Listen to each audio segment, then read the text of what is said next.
Ano ho ang meron bang directive si VP Secretary Sara on schools, baka meron pa hong mag-hold ng graduation rites tapos hindi ho magandang weather natin na ASEC?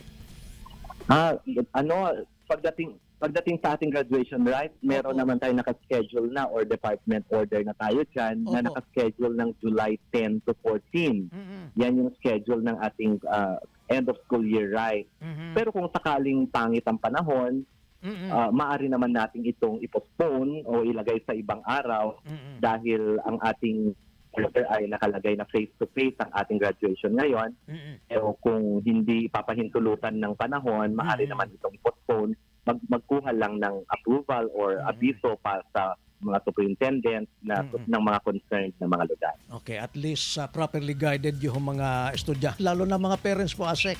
Oo, baka worried sila. Oo. Okay. Obviously, pag pangit ang panahon talaga, Mm, hindi tayo makakapag-conduct ng face-to-face na graduation. So, meron namang authority ang ating mga superintendent to oo. decide on that matter at ilagay Hmm. sa ibang araw. As we speak now, kamusta ang evaluation ho ng Education Department sa K-12? Magkakaroon ba ng pilot test sa K-10? Oo. Sa Yeah, K-10 na ASEC? kino-consider natin yung pagpa-pilot test natin ng ating bagong curriculum. Opo. Although yung ating implementation by 2024, 2025, staggered basis yan, hindi sa lahat mula sa kinder hanggang grade 10, pero yung mga Mm, entry levels lang natin in the key stages, no? mm, Pero tinitignan din natin na baka magkaroon tayo ng pilot mm. ngayong coming school year. Okay. May isang study, ASEC. Ang sabi, kulelat daw tayo, low IQ compared to the rest of the world. Ano ho ang dating sa inyo? How do you take it, ASEC? Nakita natin yung Opo. report na yan, no, na nabasa natin konti yung report na yan. At Mm, isa sa mga rason or dalawa sa mga factors na minention ng report kung bakit mababang IQ ng mga bata mhm. ay prenatal at saka nutrition.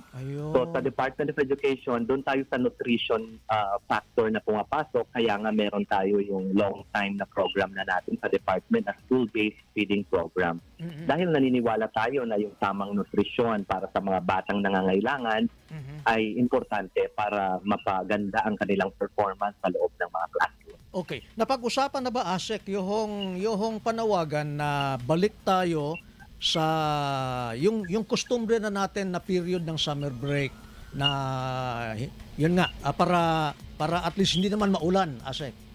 Yung ibabalik natin sa June Opo. hanggang March yung ang klase na academic year natin. Obviously, sa susunod na school year, hindi natin pwede yan i-implement dahil Oo. mag-e-end tayo ngayong July 9 ng Oo. ating school year. Oho. So, pero pinag-aaralan talaga ng departamento kung paano tayo makaka-shift or makaka-return into the academic year ng June to March. Mm, At marami tayong mga factors na kinoconsider dyan. Kaya maraming mga options ang generate ng ating Bureau of Learning Delivery. At mula dyan, makikita na natin at makakapag-decide ang department mm. kung paano at kailan mapupunta sa June ang ating school year kung Mm. doon man yung direction na tinitignan natin. Opo, we barely have last 30 seconds. Baka meron kayong gustong i-advisory from the Education Department, ASEC? O Francis? sa ating mga nakikinig sa Mm. RNN Radio, Opo. gusto lang nating sabihin na ongoing pa po yung ating early registration para Mm. sa kinder grade 1, Mhm. grade 7 at grade 11 at ito ay yearly activity natin. Mm. So mag-e-end pa ito sa June, kaya may chance pa or opportunity pa ang mga parents na i-early enroll ang kanilang mga anak. At nakaset na tayo na mag-launch ng ating revised curriculum by early June this year.